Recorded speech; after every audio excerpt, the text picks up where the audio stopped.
Bonjour à toutes et bonjour à tous. Alors, je vous retrouve autour d'une tasse de thé. Et oui, alors on va prendre le thé ensemble aujourd'hui parce que je voulais vous faire un petit retour de mes lectures. Voilà, comme vous le savez, je pars souvent d'ailleurs pour pouvoir travailler, écrire des livres et justement j'en ai profité pour pouvoir lire aussi et notamment les magnifiques ouvrages que j'ai en ma possession, donc d'Arcana Sacra et d'Alliance Magique. Alors je voulais vous en faire un petit retour parce que voilà, j'ai pu trouver le temps de les approfondir. Et je vais vous dire un petit peu voilà ce que j'en ai pensé, comment ils peuvent vous parler, en quoi ils sont intéressants. Et voilà, alors c'est vrai que tout d'abord je voulais quand même, ça m'arrive pas souvent d'en parler, mais rendre un petit hommage à toutes ces maisons d'édition qui ont eu le courage de se lancer dans l'aventure ésotérique qui, il y a quelque temps, était, je dirais, un secteur un peu plus fermé. C'est-à-dire qu'on n'en parlait pas librement, donc ils ont pris de gros risques. Et je suis ravie de voir que malgré tout ça, eh bien, des maisons d'édition continuent de proposer des ouvrages intéressants, d'autres se créent, prospèrent. Et tout ça me rassure quelque part un peu sur, je dirais, sur la quête de l'être humain, et car on sait, nous sommes des humains, nous ne sommes pas des dieux, nous ne sommes pas parfaits, et chaque être humain est en quête d'autres choses, voilà, et donc que notre société avance de plus en plus vers cette quête spirituelle et dans une tentative d'amélioration de soi, de notre environnement et tout, je trouve que voilà, je voulais faire juste un petit clin d'œil parce que tout ceci bien sûr est lié et je trouve ça super. Certes, nous sommes des êtres humains, tout le monde a ses défauts, il faut vivre, il faut survivre, parfois même il y a des personnes qui sont pas toujours sympathiques non plus dans ce milieu-là, mais dans l'ensemble, voilà, nous sommes des humains, donc voilà, tout le monde a ses défauts, tout le monde fait ce qu'il peut, tout le monde essaye de tirer son épingle du jeu, et voilà, nous sommes dans une société humaine avec eh bien, ce qu'il y a d'humain. Mais quoi qu'il en soit, voilà, je voulais rendre hommage quand même à ces maisons d'édition qui sont voilà, qui sont courageuses et vraiment qui nous proposent à chaque fois des ouvrages intéressants. Alors ce sont, je terminerai avec ça, mais ce sont des ouvrages qui sont vraiment intéressants et je reviens dessus parce que sans ces livres, sans l'écrit, on n'aurait pas trace de toute cette culture, parce que ici nous sommes bien avec Gail Darbock, hein, La Voix des Runes, nous sommes bien dans des traditions scandinaves. Or si on n'avait pas eu accès par voie de presse, par voie d'édition, par les médias maintenant, de toute cette sagesse-là, voilà, on ne pourrait pas la connaître, à moins d'avoir de la famille, bien sûr, qui vivent dans le nord de l'Europe. Et ailleurs. Donc voilà, c'est une richesse, la transmission de la connaissance est une richesse inestimable. Et voilà, je voulais rendre hommage à tous les éditeurs qui existent, quels qu'ils soient. Ici, nous sommes avec Arcana Sacra, qui fait un super travail aussi.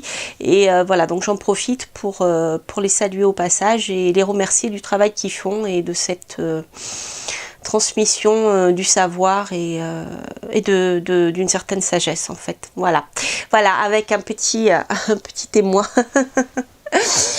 parce que eh ben c'est très important. Donc revenons à Gail Darbock. Donc ici je voulais vous présenter le tome 2. Donc dans une première vidéo, je vous avais fait une review du tome 1 que voici. Ouais, j'ai mes petites notes là. Parce que je prends beaucoup de notes quand je lis ces livres pour pas oublier de vous transmettre certaines informations.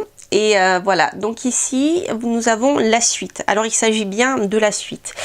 Donc juste pour vous faire un petit retour, pour ceux qui connaissent le Geldar numéro 1, le deuxième est plus petit, voilà.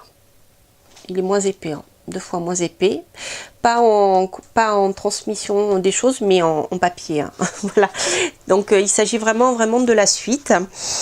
Alors, pour ceux qui n'auraient pas vu ma review ou qui ne connaîtraient pas le tome 1 de Galdar Bok, le premier était une introduction au symbolisme, d'accord, lié aux runes.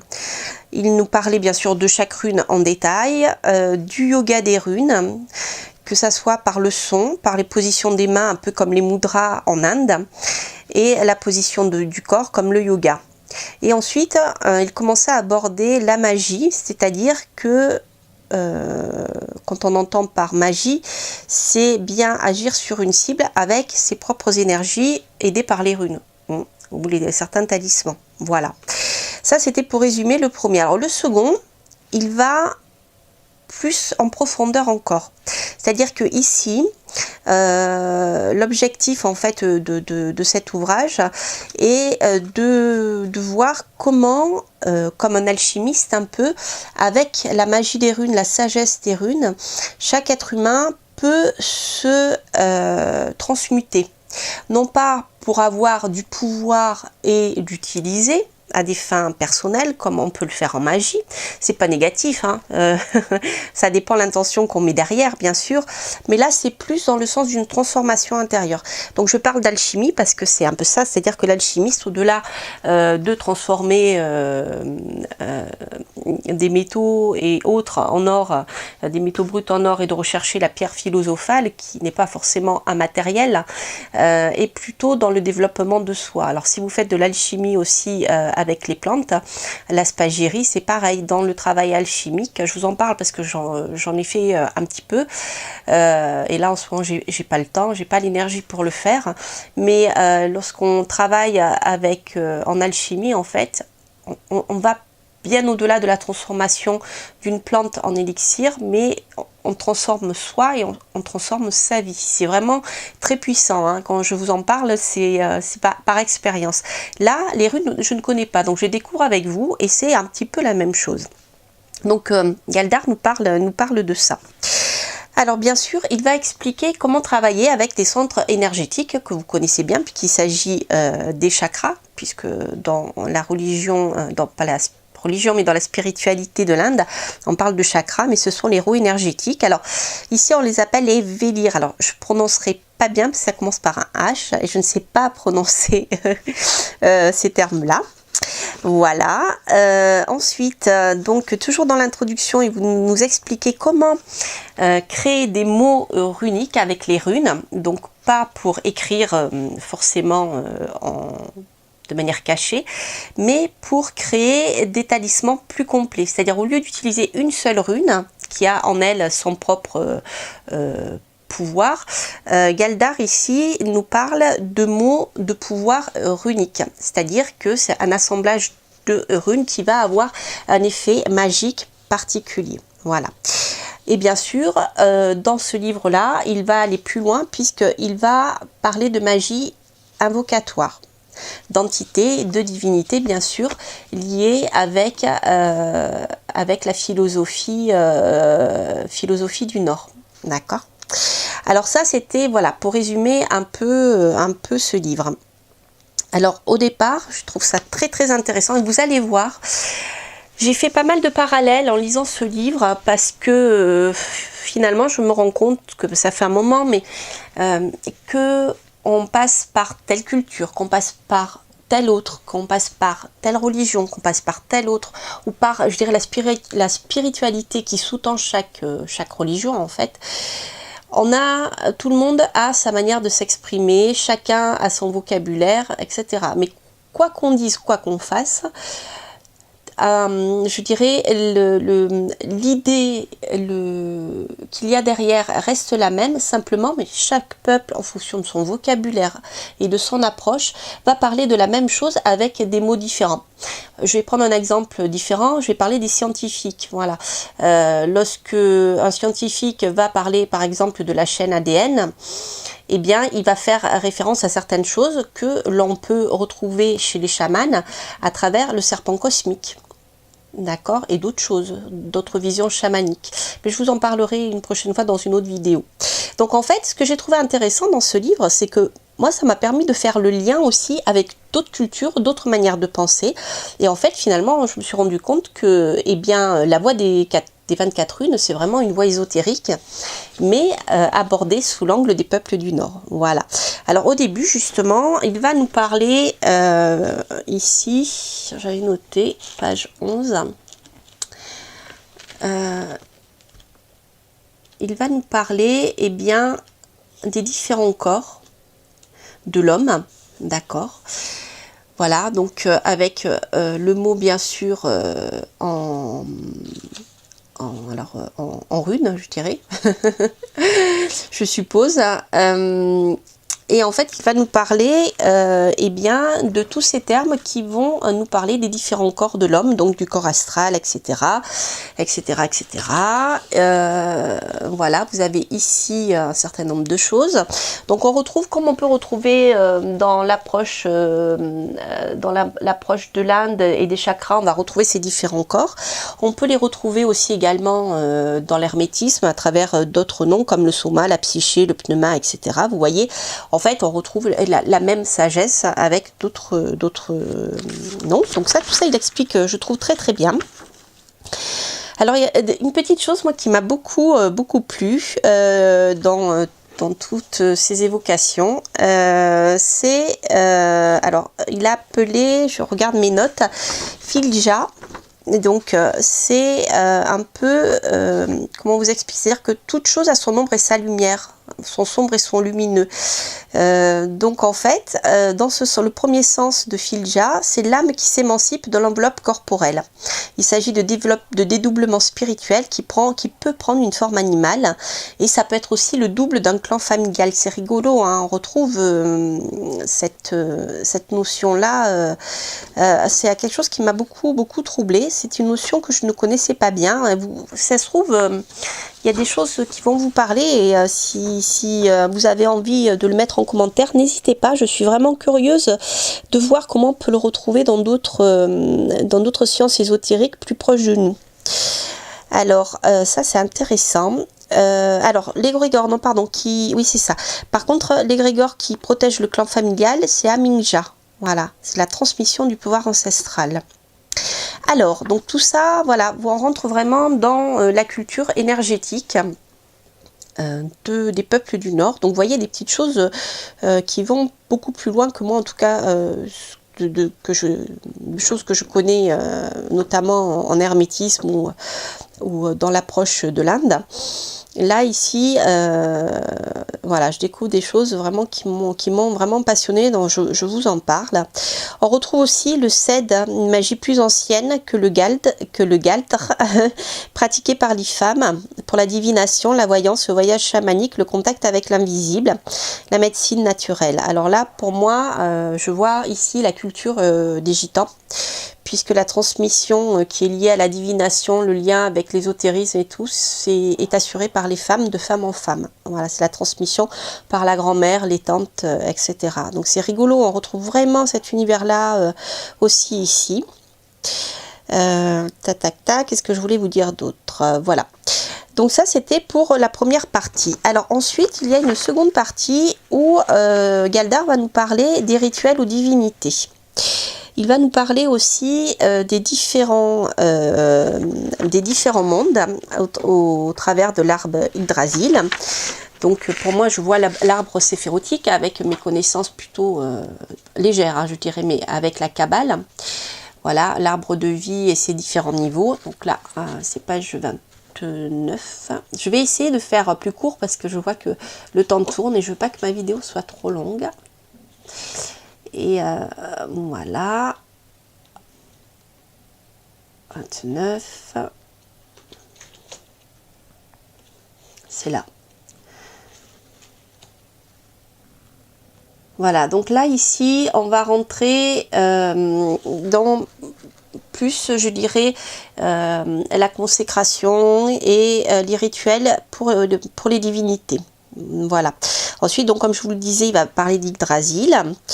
Il y a bien sûr nous parler de la protection de la demeure, donc bien sûr comment protéger sa demeure. Vous voyez, chapitre 5, protection de la demeure.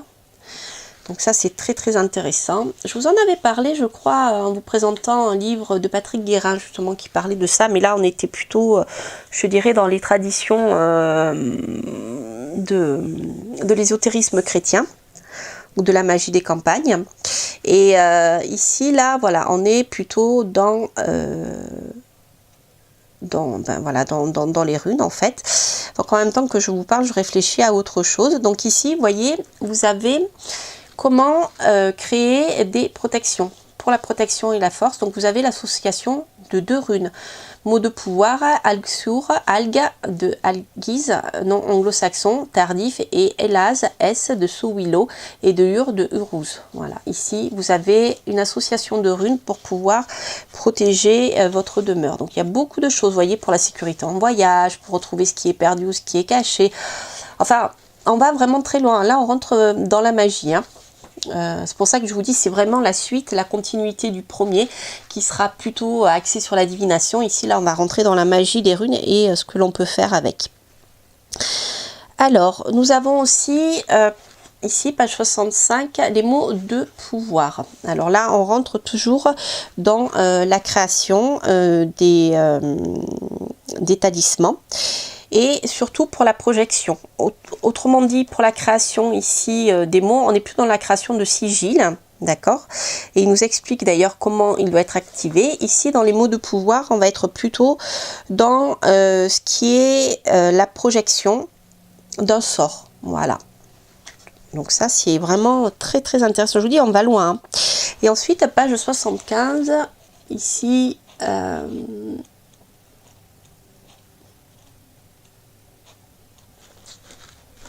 trop loin. Page 75, on a voilà plutôt une approche de la mythologie scandinave. Donc ça c'est intéressant parce que ça permet de comprendre l'origine de tout ça. Voilà, et comment bien sûr travailler avec les divinités et les rituels d'invocation. Donc si vous commencez en magie, etc., avant de vous lancer dans des rituels d'invocation, je vous conseille toujours, comme je l'ai fait dans mes précédentes vidéos, d'apprendre à vous protéger, d'apprendre certaines petites choses, parce qu'on ne se lance pas en magie comme on se lance dans une recette de cuisine. Ça peut ressembler à une recette de cuisine, mais ça va bien au-delà. Voilà. Donc ça, c'était pour la petite parenthèse. Donc alors pour... tous ceux et celles qui s'intéressent à la Wicca ou qui s'intéressent aux élémentaux, il en parle. Donc bien sûr, il propose des rituels d'invocation aux élémentaux. Je n'ai pas noté la page, donc je vais voir si je les retrouve. Là, vous voyez les déesses As, pour les déesses, pour les invocations, les dieux Van. Donc vous avez chaque fois un rituel qui est très très détaillé, Freya, Holda, etc., etc., etc. Voilà. Voilà, ici, chapitre 9, à la fin, vous avez la présentation des élémentaux et leur invocation. Donc ça, c'est vraiment très très bien. Donc bien sûr, vous retrouvez les éléments que vous connaissez déjà, hein, l'élément de l'air, avec les sylphes et les sylphides, les elfes, etc., donc voilà le rituel d'invocation.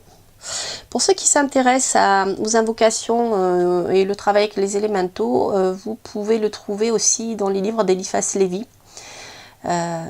C'est très très intéressant. C'est une autre approche à travers, je dirais, une autre culture, mais c'est la même chose en fait. Là ici, vous avez les éléments d'eau avec les ondins et les ondines. Et là, c'est rigolo parce que hop, vous avez aussi, pour ceux qui s'y intéressent, vous avez des incantations pour Mélusine, Stérila, Selkie, etc., etc. Voilà, les élémentaux de la terre. Et vous avez des sceaux qui sont déjà tracés pour ceux qui veulent aller plus loin. Voilà, donc ça c'était pour le Galdar tome numéro 2 que j'ai vraiment beaucoup aimé. Alors comme le premier, il est très comment dire, très complet. Voilà, c'est pas un livre que vous allez lire dans le train comme ça pour apprendre ce que sont les runes. Ce sont des livres, je dirais, de travail. Ce sont des livres qui demandent du temps. C'est-à-dire que si vous voulez vraiment comprendre et vous initier aux runes, il s'agit bien ici d'initiation. Il faut du temps, il faut que les choses maturent, il faut que vous les ressentiez. Et Galdar justement propose des exercices dans le premier tome pour pouvoir s'approprier cette énergie runique, et il le poursuit dans le tome numéro 2. Voilà, donc par contre si vous souhaitez un livre de fond pour travailler tout ceci, c'est vraiment, je dirais, ce sont des perles. Hein. C'est vraiment, je dirais, ce sont des ouvrages, je crois que c'est peut-être les ouvrages les plus complets que j'ai lus pour le moment en ce qui concerne les runes. Voilà, donc je sais que le tome 3 va sortir bientôt. Voilà, pour ceux qui s'y intéressent. Alors j'espère que cette petite vidéo bien sûr vous aura plu. N'hésitez pas à mettre un petit commentaire, à liker bien sûr, et si vous avez aimé, et à mettre un petit commentaire si vous avez des informations complémentaires à apporter, parce que je serais vraiment curieuse de voir ce que vous connaissez par rapport aux runes, et c'est toujours très très intéressant. Voilà. Donc voilà. Eh bien écoutez, je vous souhaite plein de bonnes choses, et puis je vous embrasse et je vous dis à très très bientôt pour de prochaines aventures. Bye bye.